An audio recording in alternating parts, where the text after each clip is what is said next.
Baik, Assalamualaikum warahmatullahi wabarakatuh. Eh, Waalaikumsalam. Baik, perkenalkan nama saya Amardina Koniatunisa. Saya merupakan mahasiswi di Universitas Islam Wali Songo Semarang. Di sini kita akan sebelum itu kita akan memperkenalkan dulu Bapak Indra Karismiadi sebagai pemerhati pendidikan. Halo semuanya. Kemudian baik, halo Bapak. Kemudian perkenalkan juga kepada Mas Alvan Akbar sebagai alumni yang akan menjadi calon mahasiswa di UNSUD dan juga Mas Ihsan sebagai ketua BEM di UNSUD.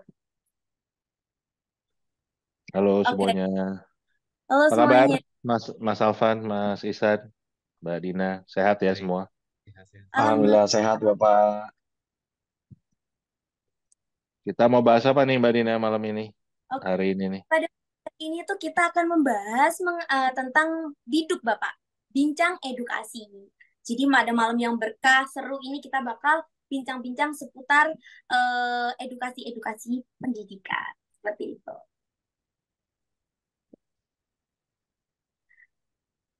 Oke, topik yang spesifik tentang unsut nih, yang lagi rame.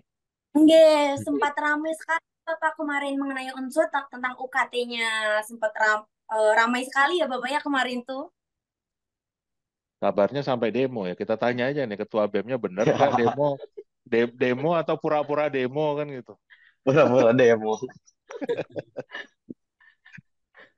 Oke, kemarin alhamdulillah memang kita tanggal 24 sebelumnya di hari tanggal 24 ya betul di hari Jumat kita sempat mengadakan aksi juga audiensi dengan pihak birokrasi dengan Pak Rektor dan jajarannya untuk menanyakan secara langsung sebenarnya ada apa dengan unsur itu sendiri gitu loh. Kita menaruh tagar unsur problematik gitu. Kita ingin menanyakan kenapa sih unsur problematik seperti ini, bagaimana UKT bisa melambung tinggi 3 sampai 5 kali lipat. Tapi memang di hari Jumat kita tidak bisa mendapatkan jawaban yang konkret. Selalu jawaban-jawaban normatif yang kita dapatkan dari pihak birokrasi dan selanjutnya pihak birokrasi sendiri dari rektor sendiri berjanji di hari Senin pukul 12 siang untuk bisa memberikan jawabannya. Dan hari Senin pukul 12 siang kita menagih janji rektor tersebut. Tapi ternyata memang Pak Rektornya tidak ada. Jadi ya itu menjadi salah satu bentuk kekecewaan kami terhadap birokrasi itu sendiri. Seperti itu, Bapak dan Mbak Dina. Nah, rektornya kemana? Rektornya kemana? Katanya sih ke Jakarta, Pak, menemui Bapak Dirjen gitu untuk bisa berbincang, konsultasi mengenai permasalahan yang ada di Unsud. Karena kan ya kita masih PTN BLU ya, jadi apa-apanya harus persetujuan dari Dirjen juga Kemdikbud itu sendiri, kayak gitu. Kok jadi rasa presiden ya kalau di demo terus pergi gitu. Iya, seperti itu, Pak. Iya, betul. Kan pemimpin adalah contoh yang baik. Nah, Yang baik. Ingarso Sung Tulodo tuh ya. Jadi betul-betul di, Betul, di depan memberikan contoh. betul. Katanya kemarin sudah sempat diberi jawaban sementara dari Wakil Rektor 1. Benar nggak Kak itu kira-kira beritanya? Soalnya sempat aku baca Oke. katanya tuh eh, Wakil Rektor sudah memberikan jawaban sementara untuk menenangkan mahasiswa. Seperti itu. Oke, iya betul. Memang di jam, walaupun sebenarnya nggak di hari Senin jam 12 itu ya. Itu ya hari Senin sekitar jam 2-an, itu dari pihak rektorat sebenarnya memberikan jawaban melalui postingan di akun Unsur Official.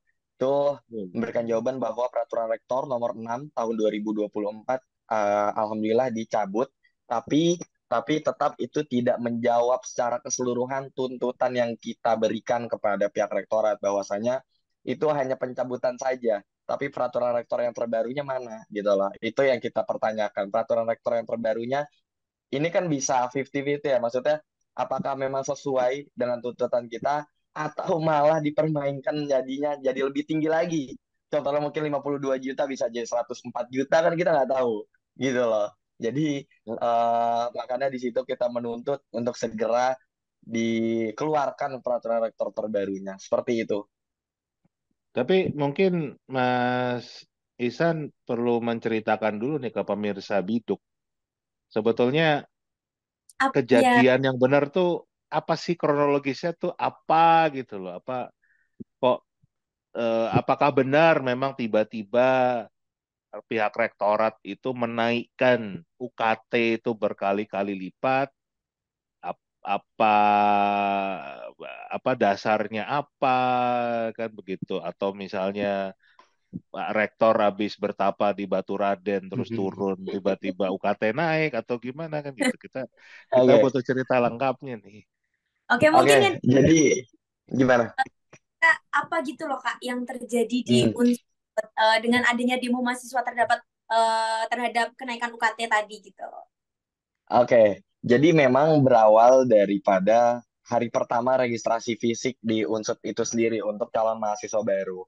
Hari pertama tiba-tiba dikagetkan dengan nominal UKT yang besar. Posisinya adalah peraturan rektor terbaru yang mengatur tentang biaya pendidikan itu sendiri, entah itu UKT ataupun IP, itu belum dikeluarkan oleh rektorat itu sendiri gitu loh. Belum dipublish, belum dipublikkan terkait peraturan rektor itu sendiri gitu loh. Jadi tiba-tiba ada yang dapat 19 juta, ada yang dapat 14 juta dan sebesar itulah intinya. Akhirnya di situ kita kaget. Kita menanyakan kepada pihak rektorat, kenapa kok bisa sampai setinggi ini? Contohnya saat itu masuk ke kita salah satunya adalah di jurusan hubungan internasional. Hubungan internasional sebelumnya paling besar itu hanya 3.500.000. Tapi di hari Senin itu ada calon mahasiswa baru yang mendapatkan 19 juta. Itu nalarnya dari mana? Tiba-tiba naik sebesar itu gitu loh. Akhirnya kita Ulang-ulang menanyakan dari berapa ke berapa? tiga dari juta tiga lima juta lima ratus menjadi 19 juta. Seperti itu. Oh, Itu sangat bang, besar secara top. nominal gitu. Itu akhirnya eh, kita menanyakan ke pihak birokrasi. Saat itu saya menemui dari Wakil Rektor 3 bidang kemahasiswaan dan memang diberikan apa namanya peraturan kementerian nomor 2 tahun 2024 yang mengatur tentang SSBOPT itu sendiri standar eh, apa namanya standar yang menjadi standarisasi penentuan UKT dari unsur itu sendiri gitu loh. Dan akhirnya kita menanyakan di esok harinya, di hari Selasanya itu peraturan rektor baru keluar. Dan setelah dilihat, peraturan rektor itu sudah ditandatangani tanggal 4 April. Jadi jauh sekali sudah ada 3 minggu sebelumnya bahwasanya peraturan itu tuh sebenarnya sudah dikeluarkan dan bahkan dari pihak kementerian itu sudah meng-ACC, sudah memberikan surat persetujuan itu dari tanggal 24 Maret. Jadi itu sudah jauh sekali, sudah lama sekali tapi tidak segera dipublikasikan.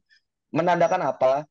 Kalau kita membahasakan adalah ini sebuah penodongan kepada calon mahasiswa baru. Kenapa kita berani untuk mengatakan hal tersebut? Karena balik lagi gitu loh. Tidak ada dasar, tidak ada pemberitahuan, tidak ada sosialisasi sebelumnya. Tiba-tiba keluar di website calon mahasiswa baru yang ingin registrasi online gitu loh. Tiba-tiba 19 juta, tiba-tiba 14 juta. Itu kan sangat mengejutkan gitu. Jadi atas dasar itu akhirnya kita meminta penjelasan secara langsung kepada pihak birokrat itu sendiri gitu loh. Akhirnya muncullah di hari Jumatnya kita mengadakan audiensi juga aksi untuk bisa menekan pihak rektorat agar segera memberikan klarifikasi juga menerima tuntutan kita seperti itu. Jadi di hari Jumat itu kita adakan audiensi, cuman memang baik lagi seperti yang tadi saya sampaikan, kita tidak menemukan jawaban konkret. Jawaban yang kita dapatkan hanya jawaban-jawaban yang sifatnya normatif seperti itu.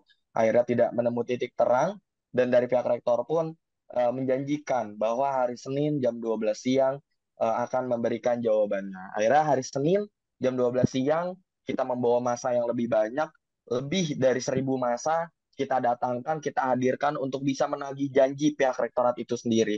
Dan di hari Senin jam 12 itu belum keluar jawabannya itu. Dan bahkan ketika kita datang ke rektorat, rektornya tidak ada. Seperti itu. Akhirnya eh, itu menjadi kekecewaan, puncak kekecewaan kita gitu loh, di mana kita ingin menagih janji rektor tapi rektornya tidak ada seperti itu. Jadi itu benar-benar menjadi salah satu pemicu kekecewaan tertinggi kita kayak gitu, eh, Pak Indra juga Mbak Dina. Oke, jadi itu ya kayak tuntutan dari mahasiswanya tuh belum terjawab hingga saat ini gitu ya. Jadi masih Betul, kejar-kejar betul, Bapak Rektornya nih, kira-kira kemana nih betul. Bapak Rektornya? Oke, Bapak Rektornya mangkir. oke. Jadi belum ada respon yang baik ini Kak dari Rektornya ya berarti ya? Belum, sejauh ini hanya ada tadi sudah saya sampaikan bahwa Peraturan Rektor Nomor 6 Tahun 2024 dicabut, tapi untuk penggantinya itu belum disampaikan. Oke, baik-baik. Kira-kira bagaimana nih Pak Indra? Rektornya belum memberikan jawaban pasti nih kepada calon-calon mahasiswa. Jujur sebagai mahasiswa baru, saya yakin mereka juga pada kebingungan sih harus minta tolong ke siapa. Makanya ini fungsinya ketua BEM dan juga teman-teman ataupun kating-kating yang lainnya tuh untuk membantu para maba-maba yang mungkin belum berani untuk speak up mengenai apa yang mereka rasakan. Mungkin sebelum saya, mendingan kita tanya alumni aja dulu nih. Alumni, gimana sih kondisi Alumni. Unsut itu seperti apa, ya kan? Kenapa harus dinaikkan? Jangan-jangan selama ini dosennya itu gajinya rendah kan gitu loh. Jadi mau dinaikkan, rektornya kurang sejahtera misalnya. Jadi harus ditingkatkan kesejahteraannya supaya lebih semangat lagi ngajar mahasiswa. Misalnya gitu, ya kan? Dan Termasuk juga ini sang alumni ini kan juga mau jadi mahasiswa lagi nih, mau melanjutkan. Jadi bakal kebagian UKT yang naik nih. Kita dengar, kita dengarkan dulu pendapatnya oh, gimana. baik langsung ya kepada Mas Alvan. Halo Mas Alvan. Halo, malam. Bisa. Halo. Oke Mas Alvan, kira-kira sebagai alumni nih, bagaimana sih pendidikan di Unsut sendiri nih? Kira-kira bagaimana nih Kak? Perlu Oke, tahu sedikit nih dari Kakak. boleh-boleh. Jadi, jauh sebelum ini, sebenarnya udah ada wacana kenaikan UKT Unsut tahun 2017, teman-teman. Wih, Bapak udah dan lama dong ya. teman-teman. Iya, sebenarnya udah lama. Cuman waktu itu sempat digagalkan oleh aksi. Dan pada saat itu akhirnya nggak jadi naik gitu. Dan kemudian berlanjut ke tahun 2019,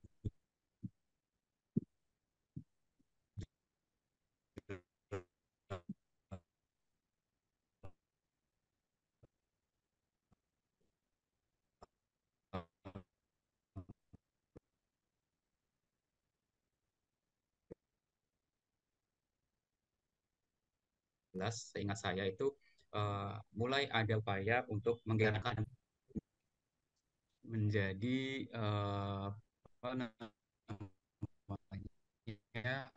masalah ya tadi ya. Dan ini berhasil, upaya itu berhasil dilakukan oleh Unsut.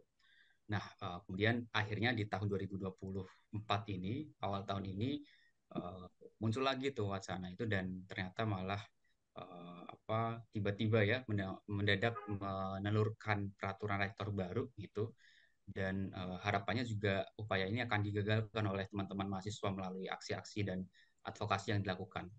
Dan sebenarnya ini kalau kita lihat sejarah Unsut itu udah sekitar 10 tahun lebih UKT Unsut itu nggak naik, Bapak dan teman-teman. Jadi memang sangat bisa dipahami kenapa akhirnya Unsut ingin menaikkan UKT. Tapi yang menjadi tidak wajar adalah naiknya itu melebihi 100% angkanya. Artinya ya berkali lipat gitu. Bisa 2 kali lipat, 3 kali lipat, 4 kali lipat. Bahkan saya temukan ada yang sampai 5 kali lipat. Artinya kan ini upaya untuk merampas atau tadi menodong ya mahasiswa baru maupun mahasiswa lama gitu ya yang kemudian atau alumni yang akan masuk lagi ke Unsut ya akhirnya mereka mau nggak mau membayar UKT itu gitu dengan dengan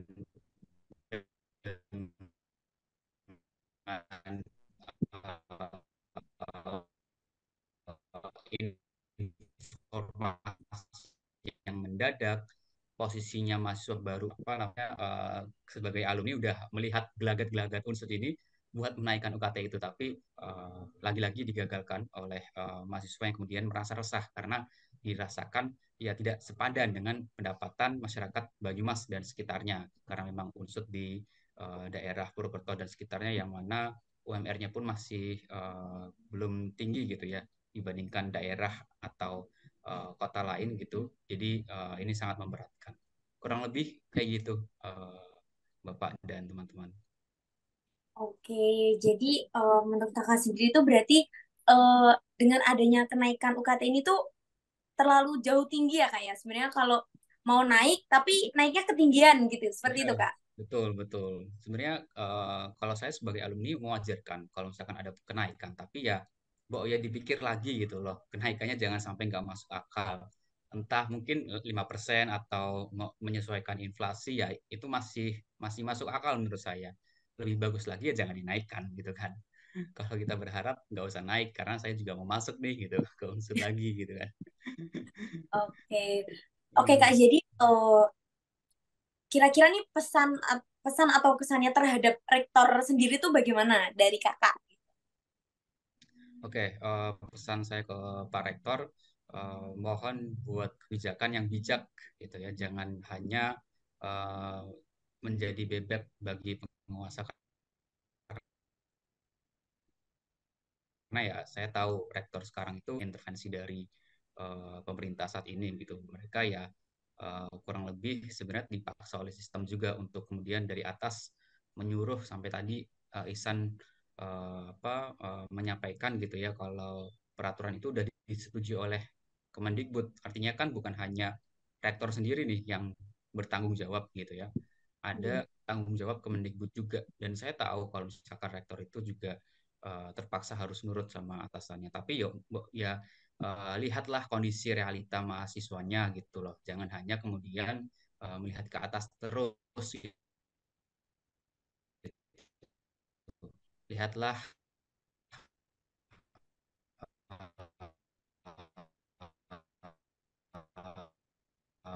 mahasiswanya, kemudian rakyat sekitar Banyumas harus jadi faktor, jangan hanya melihat kalangan elit saja, tapi juga melihat kalangan bawah yang mana mereka berharap bisa masuk unsur untuk merubah nasibnya untuk bisa memberikan kontribusi untuk Indonesia. Jadi Pak Rektor mohon dengan sangat untuk bisa membuat kebijakan yang bijak gitu. Oke, baik pesannya. Semoga pesan dari Kak Alvan sendiri didengar oleh rektor ya nantinya ya. Amin, amin, amin. Oke, Bapak. Nah, ini langsung aja aku nanya ke Pak Indra nih. Kira-kira pripun Bapak, bagaimana pandangan Bapak tentang tata kelola pendidikan tinggi di Indonesia saat ini? Oke, sebelum aku jawab itu aku mau tanya dulu. Dina ini kuliahnya di universitas swasta kan? Bukan negeri Oh, kan? negeri Bapak. Oh, kalau di sana negeri ya? Apa? Oke. Oke. Sekarang juga aku tanya deh ke buat kalian bertiga. Di Jawa Tengah itu lebih mahal mana sekarang? UKT, PTN, atau PTS? Kalau PTN. ngelihat kalau lihat dari kenaikan yang ada di Unsud misalnya, bandingkan aja dengan kampus-kampus sekitar Unsud. Mungkin bisa dibandingkan dengan kampus juga yang di Semarang. Mahal mana PTN sama PTS UKT-nya? Kalau dibandingin PTN Unsud dengan yang yang sekarang unsur. mah, ya mahalan PTN, Mbak. Iya betul. Nah, Jadi malah lebih mahal PTN. 52 juta. UKT mana 52 juta? nah, ini kan berarti ada sebuah tata kelola yang keliru. Karena di seluruh dunia, pasti yang namanya PTS, logikanya pasti akan jauh lebih mahal daripada PTN. Kenapa? Karena PTS itu kan nggak punya subsidi.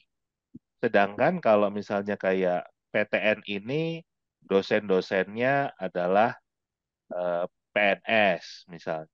Itu kan gajinya bukan ngambil dari uang UKT, ya kan? Gajinya akan ngambil dari DAU, dari anggaran APBN untuk gaji pegawai.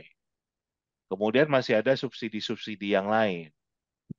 Jadi hanya di negara ini sekarang kuliah di universitas negeri biayanya lebih mahal daripada kuliah di universitas swasta yang tidak ada subsidinya.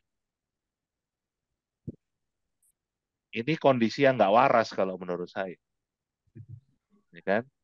Ada kekeliruan mendasar dalam mengelola bidang pendidikan kita ini. Dan terus terang saya sebagai seorang pemerhati, kesalahan terbesarnya adalah pendidikan kita itu dikelola dengan mekanisme pasar. Hmm. Amerika yang negara kapitalis, kebetulan saya kuliah di Amerika dulu, negara kapitalis aja mengelola pendidikannya nggak dengan mekanisme pasar, tetapi betul-betul negara hadir untuk memastikan warga negaranya terdidik dengan baik, dengan biaya serendah-rendahnya sehingga mereka disiapkan untuk membangun negaranya. Kan konsep bernegara seperti itu. Bukan negara mau jualan sama rakyatnya. Kalau ini kan seolah-olah kayak negara, Tujuan. PTN ini kan negara, milik negara kan.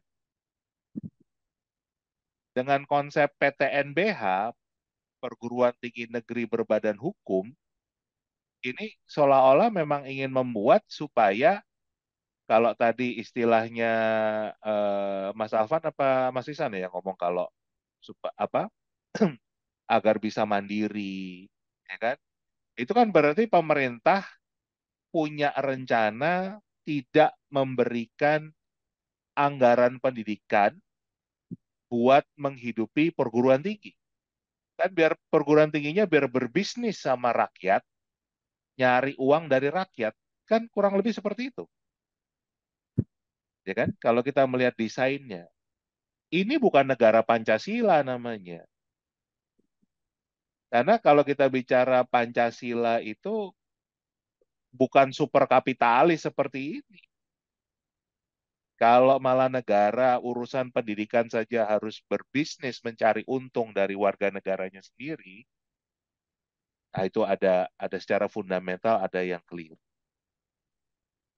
Urusan pendidikan, pembangunan manusia ini bahkan kalau kita bandingkan dengan negara-negara lain, contoh seperti Jerman misalnya. Dari TK sampai kuliah gratis. Jadi sama kayak kita pakai jalan. Pakai jalan kecuali jalan tol kan gratis tuh.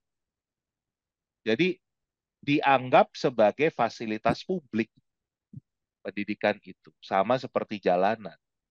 Yang kita nggak perlu bayar melewati jalan tersebut. Tapi kita bisa menggunakannya kapan saja. Nah kita bisa lihat bagaimana ekonomi di negara seperti Jerman. Yang menggratiskan biaya pendidikan sampai kuliah. Saya nggak mengatakan Indonesia harus menggratiskan biaya kuliah, tetapi paling nggak konsepnya itu loh. Konsepnya itu pendidikan itu jangan dilempar ke mekanisme pasar. Jadi bukan pemerintah itu punya pikiran untuk ya urusan pendidikan biar gimana caranya rakyat cari duit sendirilah untuk membiayainya.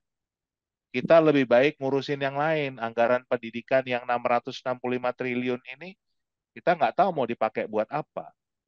Padahal secara konstitusi itu harusnya digunakan untuk urusan pendidikan.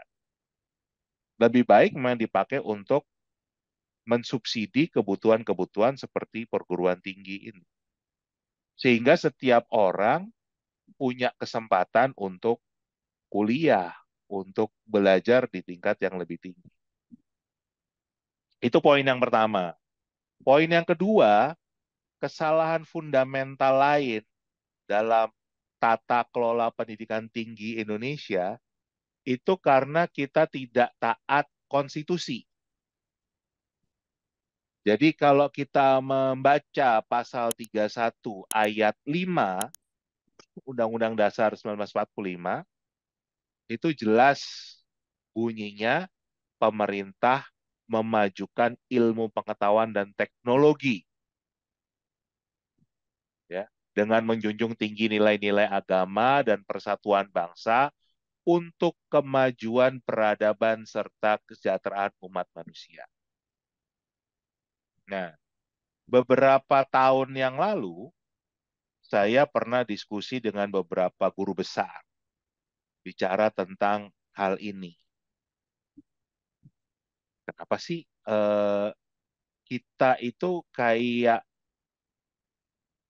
dalam mengelola pendidikan tinggi kita, itu kan semuanya fokusnya itu ke pengajaran. Benar nggak?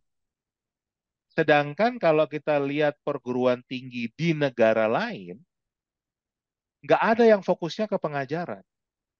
Semua fokusnya ke riset. Jadi pas itu dengan pasal 31, pemerintah memajukan ilmu pengetahuan dan teknologi, harusnya itu ditunjukkan, diwujudkan dengan cara kampus perguruan tinggi harus menjadi pusat riset. Nah, beberapa bulan yang lalu, saya juga bikin podcast bareng seorang profesor dari Singapura. Namanya Profesor Zulfikar Amir. Nah, Profesor Zulfikar Amir ini dia adalah apa? Associate Professor dari NTU Singapura. Nah, beliau membedah ini, ya kan? Dijelaskan kalau contoh seperti NTU di Singapura itu, memang fokusnya adalah ke riset. Hasil riset baru dipakai untuk pengajaran. Jadi ilmunya kan baru terus kan. Nah, sedangkan kalau di Indonesia nggak pernah ada riset, fokusnya adalah pengajaran, berarti kan ilmunya pakai ilmu orang lain terus. Jadi nggak pernah terbarukan, nggak ada pengembangan ilmu pengetahuan dan teknologi. Itu yang pertama. Yang kedua, dampaknya kalau fokusnya ke riset, maka dana-dana itu datangnya untuk keperluan riset.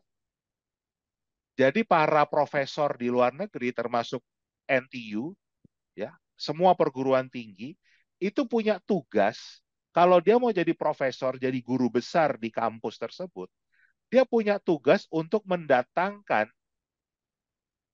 dana untuk melakukan riset.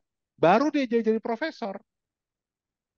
Jadi selama berapa tahun itu risetnya akan dibiayai oleh pendana ini. Nah, dengan pola yang seperti ini, akhirnya yang namanya UKT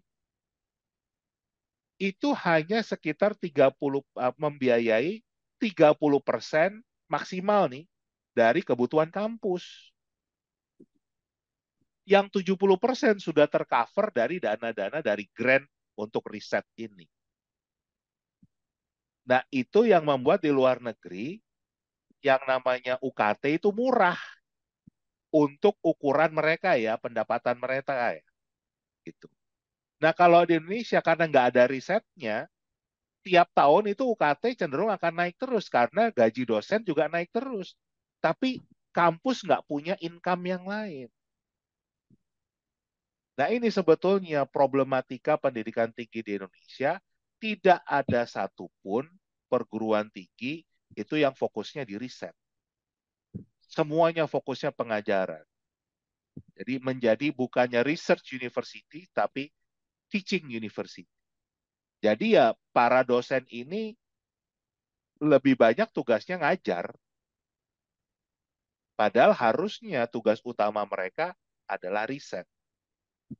Mahasiswa itu menjadi bagian dari bagaimana membantu proses riset mereka, bukan cuma diajarin aja. Nah, itu yang akan membuat UKT itu turun. UKT-nya turun, biayanya ya, tetapi akan membuka kesempatan lebih banyak untuk karena ada riset-riset baru tadi kan akan menemukan penemuan baru ini, penemuan baru itu juga akan membuka lapangan kerja di mana-mana. Itu yang membuat Indonesia juga sulit sekali mencari kerja di Indonesia kan sulit sekali. Buktinya anak presiden, menantu presiden harus dicariin mama bapaknya untuk dapat kerjaan.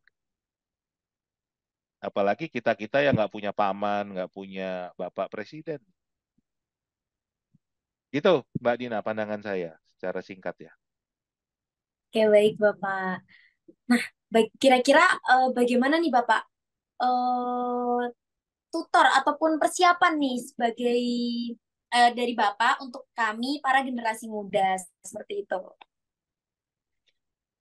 Gini, kalau kita membiarkan ini terjadi terus-menerus, ya kan, negara justru malah berbisnis mencari untung dari rakyatnya sendiri, urusan konstitusi tidak diindahkan, bicara tugas mencerdaskan kehidupan bangsa itu berada di pundak pemerintah loh, bukan di pundak swasta, bukan di pundak warga negara, tapi pemerintah. Nah, selama ini rakyat juga tidak pernah menuntut itu. Semua nerimo saja, terima ini ya mungkin demo-demo dikit lah kan begitu. Tapi ya habis itu udah apa Terima. kembali lagi seperti sedia kala. Itu saya sangat mengkhawatirkan kita nggak ketemu bonus demografi, tapi kita akan ketemu bencana demografi. Kenapa? Karena kita akan punya banyak sekali warga negara yang mungkin punya gelar, ya kan? Tetapi nggak punya keterampilan karena tadi mereka pun dididik dengan ilmu yang usang. Dan itu kita bisa lihat dengan program-program pemerintah seperti hilirisasi misalnya, yang sebetulnya pada dasarnya jualan nikel kan, tapi disebut dibangun smelter-smelter yang katanya harusnya terjadi alih teknologi, tapi pekerjanya malah pekerja asing semua. Dan itu juga mungkin bodohnya rakyat Indonesia dijanjikan 10 juta atau 7 juta pekerjaan ya kan. Presiden menjanjikan itu, cuman kita lupa nanya itu pekerjaan buat warga negara mana kan. Benar sih menciptakan lapangan kerja, tapi ternyata buat warga negara asing, bukan buat warga negaranya sendiri. Alasannya, ya kan, termasuk apa yang disampaikan mantan Gubernur Jawa Tengah waktu itu, calon presiden yang mengatakan, ya gimana kita mau merekrut kalau mereka nggak kompeten, loh berarti kesalahan pemerintah dong. Tidak menyiapkan warga negaranya menjadi kompeten, padahal mencerdaskan kehidupan bangsa itu adalah kewajiban konstitusional mereka. Nah, harusnya nih yang generasi muda nih, Ihsan, Alvan, termasuk Dina dan teman-teman itu nggak boleh tinggal diam saja. Sejarah bangsa ini baru terjadi perubahan kalau anak mudanya bergerak dan berjuang. Nggak pernah sejarah kita mengatakan orang-orang tua seperti saya bergerak itu terjadi perubahan, nggak ada. Ya kan? Kita mulai dari Budi Utomo, itu mulai bagaimana bicara tentang kemerdekaan Indonesia. Itu anak muda semua. Sumpah Pemuda, anak muda semua. Sampai deklarasi proklamasi kemerdekaan, itu juga anak muda semua.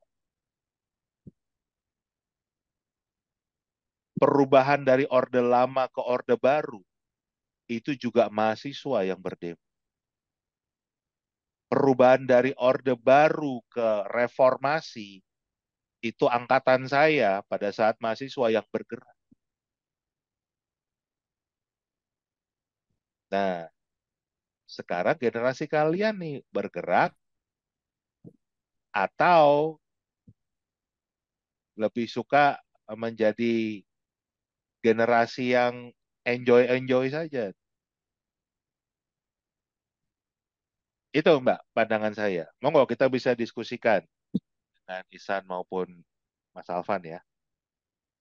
Oke, jadi saran dari Bapak itu tinggal bagaimana kita sebagai pemuda untuk eh, menjalankan diri kita sebagai seorang generasi muda ya Bapak. Jadi tidak berhenti atau tidak bermalas-malasan. Kita harus membawa perubahan, baik itu dimulai dari diri sendiri. Seperti itu Bapak. Ya karena sejarah tadi ya, sejarah Indonesia itu nggak pernah ada sebuah perubahan yang betul-betul berdampak secara nasional itu dilakukan oleh generasi tua. Belum pernah. Selalu perubahan itu dari sejarahnya, tadi saya katakan mulai dari Budi Utomo, Kebangkitan Nasional, Sumpah Pemuda, Proklamasi, kemudian kita bicara dari Orde Baru, ya, perpindahan Orde Lama ke Orde Baru, reformasi, itu semua gerakan anak muda, semua gerakan mahasiswa.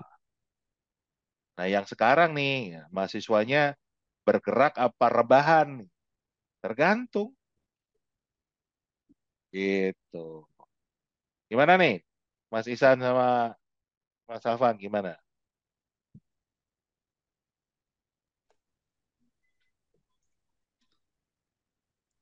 Apa Sepakat tanggapannya? karena ya dengan pemuda yang bergerak maka akan bisa menciptakan sejarah baru. Setiap generasi akan menciptakan sejarah barunya masing-masing. Ya.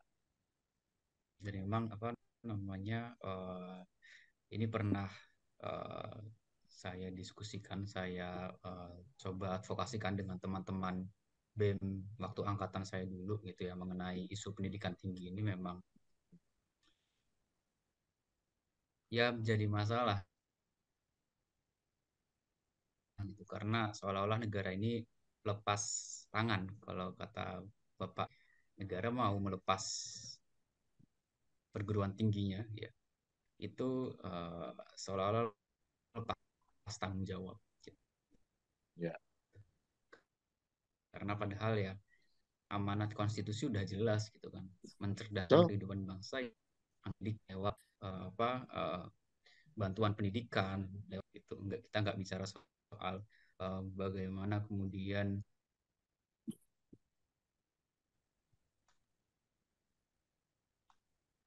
apa risetnya seperti apa ya harus ditunjang dengan negara gitu kan dan itu yang jadi masalah gitu karena uh, sejak adanya undang-undang 2012 kalau nggak salah itu memang negara mulai uh, upaya itu ada dia diperkuat dengan Permendikbud tahun 2020 gitu ya pernah kami advokasikan ke uh, Kemendikbud kemudian ke pemerintah gitu ya tapi memang ya lagi-lagi mereka punya kuasa besar gitu ya kami saat pandemi kesulitan juga untuk melakukan advokasi jadi memang terhalang kondisi ya harusnya memang negara bisa merealisasikan itu bisa merealisasikan cita-cita untuk mencerdaskan kehidupan bangsa benar kata yang dibilang oleh Bapak Indra tadi ya saya sepakat sekali.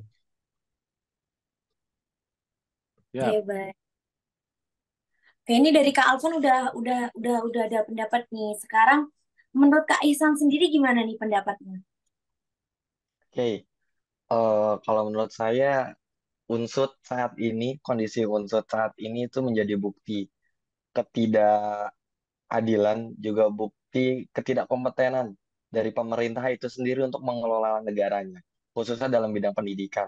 Bahwasanya ini terjadi komersialisasi pendidikan itu sendiri, di mana institusi pendidikan tinggi, PTN, perguruan tinggi, bukannya dijadikan pusatnya riset, pusatnya hasil-hasil terbaru, tapi malah dijadikan tempat untuk berbisnis, tempat untuk mengelola kepentingannya pribadi, seperti itu. Jadi kondisi unsur saat ini benar-benar menjadi bukti bahwasanya pemerintah belum bisa menjalankan amanat konstitusi itu sendiri yang mungkin tadi sudah beberapa kali disampaikan bahwasanya pemerintah sekarang tidak bisa menjalankan amanat konstitusi yaitu mencerdaskan kehidupan bangsa.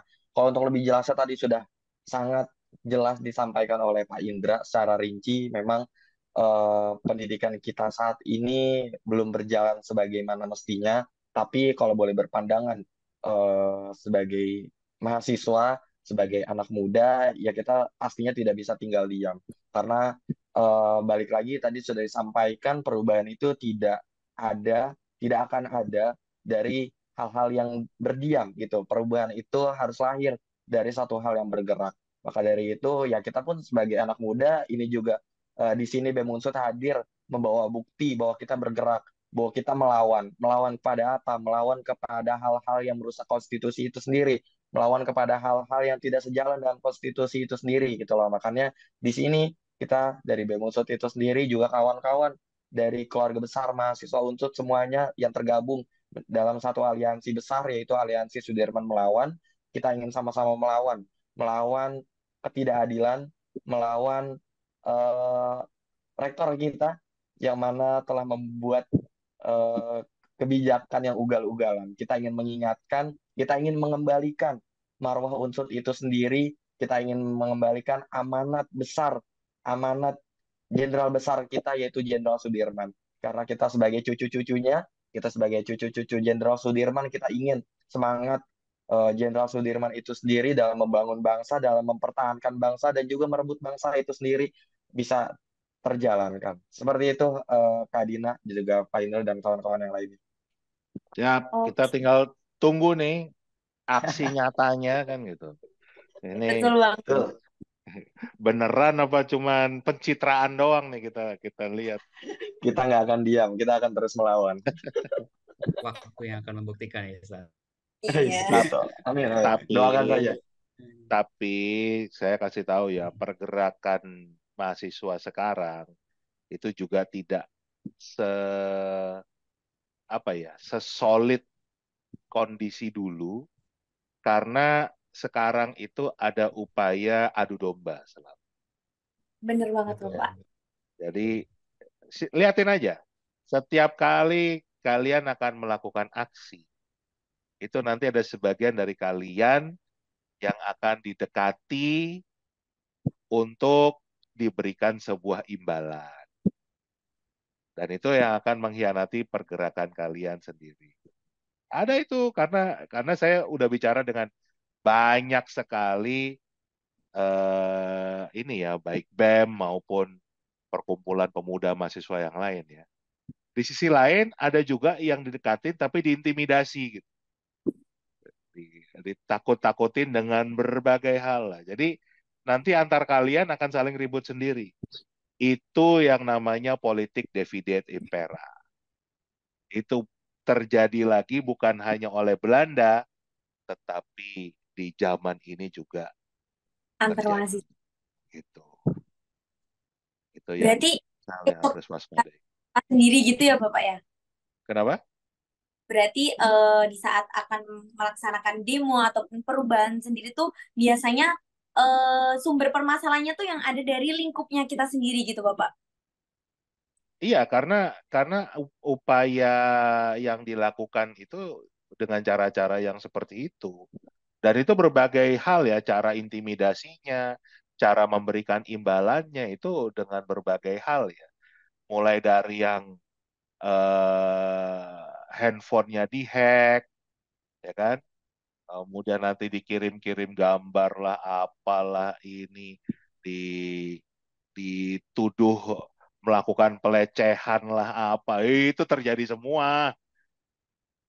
Itu intimidasinya. Nanti ada juga yang ditawarin ditransfer lah, dikasih amplop lah, ditawarin kerjaan. Itu kayak kayak Dina gitu. Wah, udah kamu nggak usah demo, kamu masuk aja jadi PNS kan.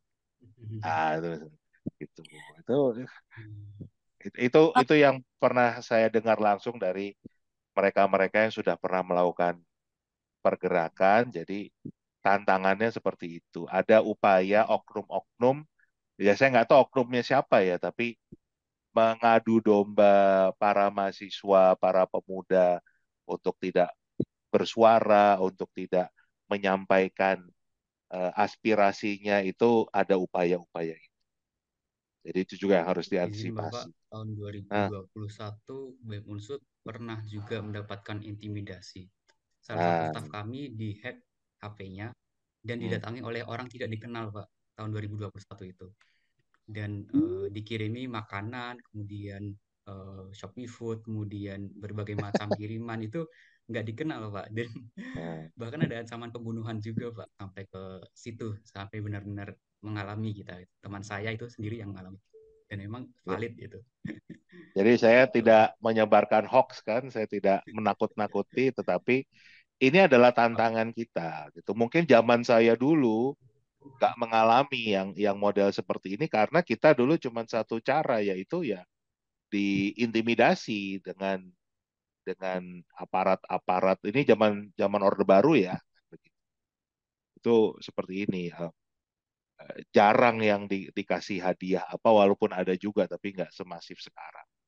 Tapi tadi kalau eh, sudah pernah kejadian, ya berarti yang saya sampaikan kan betul-betul nyata. Gitu terjadi. sih untuk antisipasi aja buat teman-teman yang mau melakukan pergerakan. Oke, gimana Mbak Dina? Kita cukupkan dulu aja ngobrol kita ini. Kayaknya udah lebih panjang dari target waktu kita nih. Kayaknya udah kayaknya karena terlalu seru ini Bapak pembahasan kita nyambung gitu makanya terlewat waktu sesuai dengan ketentuan di awal. Mungkin Biduk Bincang Edukasi akan kembali lagi ke pertemuan berikutnya. Oke, Oke, gitu. sampai jumpa semuanya. Oke, sampai jumpa semuanya. Terima kasih juga kepada Kak Alvan, Kak Isan dan juga Bapak Indra selaku eh, pengamat pendidikan. Terima kasih banyak telah menyempatkan waktu. Semoga bincang-bincang kita pada malam hari ini bermanfaat dan juga mendapatkan suatu kebaikan untuk kedepannya. Ya, selamat berjuang. Selamat Ya, berjuang. baik. Terima kasih Pak Indra, Oke. Mbak Dina, juga senior saya Mas Alvan sudah dihadirkan pada malam hari ini.